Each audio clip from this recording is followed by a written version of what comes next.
Jio 5G ಬಂದ್ಮೇಲೆ Jio air fibre ನ ಹಳ್ಳಿಗಳಿಗೆಲ್ಲ ಹಾಕೊಡ್ತಾವ್ರೆ ಅಂತ ಜಿಯೋ ಅಪ್ಲಿಕೇಶನ್ ಹೋಗ್ಬಿಟ್ಟು ನಾನು ಲೊಕೇಶನ್ಗೆ ಏರ್ ಫೈಬರ್ ಬುಕ್ ಮಾಡ್ಕೊಂಡ್ರೆ ಬುಕ್ ಮಾಡ್ಬೇಕಾದ್ರೆ ಏನೋ ಲೊಕೇಶನ್ ಕೊಟ್ಟು ಆಯ್ತು. ಸೊ ಬುಕ್ ಆಯ್ತಲ್ಲ ಗುರು, ಇನ್ನೇನು ನೆಟ್ವರ್ಕ್ ಇಶ್ಯೂಸ್ ಇರಲ್ಲ ಅಂತ ಅನ್ಕೊಂಡು ಖುಷಿಯಾಗಿದ್ರೆ ಏನು ಒಂದ್ 4-5 ದಿನ ಒಳಗಡೆ ಬಂದು ಫಿಟ್ ಮಾಡ್ಕೊಡ್ತಾರೆ ಅಂತ ಇನ್ಸ್ಟಾಲರ್ ಏನೋ ಬಂದ, ಒಂದ್ ವಾರ ಆದ್ಮೇಲೆ ಬಂದ. ಮನೆ ಮೇಲೆ ಹೋಗ್ಬಿಟ್ಟು ಬಂದು ಚೆಕ್ ಮಾಡ್ಬಿಟ್ಟು ಸರ್ ನಿಮ್ ಬಿಲ್ಡಿಂಗ್ ರಿಜಿಸ್ಟರ್ ಆಗಿಲ್ಲ ಅನ್ಬಿಡದ. ರಿಜಿಸ್ಟರ್ ಅಂದ್ರೆ ಯಾವುದೋ ಫಾರ್ಮ್ ಕೊಡ್ತಾರೆ, ಡೀಟೇಲ್ಸ್ ಫಿಲ್ ಮಾಡ್ಕೊಡೋದು ಅಂತ ಇದೀನಿ.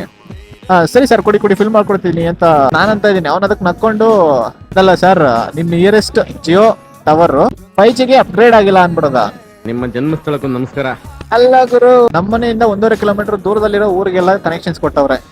ಮೈ ಲೊಕೇಶನ್ ನಾನ್ ನೋಡಿದ್ರೆ ಸಿಮ್ ಹಾಕೊಳ್ಳೋ ರೌಟರ್ ತಗೊಂಡ್ಬಂದು ನೆಟ್ವರ್ಕ್ ಎಲ್ಲಿ ಬರುತ್ತೋ ಅಂತ ಹುಡುಕಿ ಅರ್ಧ ಕಿಲೋಮೀಟರ್ ದೂರದಲ್ಲಿ ರೌಟರ್ ಇಟ್ಟು 20 ಮೀಟರ್ಸ್ ಕ್ಯಾಟ್ 6 ಕೇಬಲ್ ತಗೊಂಡ್ಬಂದು ಇಂದ ಸಿಸ್ಟಮ್ ಕನೆಕ್ಟ್ ಮಾಡ್ಕೊಂಡಿದ್ದೀನಿ. ಜಿಯೋ ಅವ್ರಿಗೆ ನನ್ ಮೇಲೆ ಎಷ್ಟಾದ್ರೂ ಕಣೆ ಬೇಡವಾ?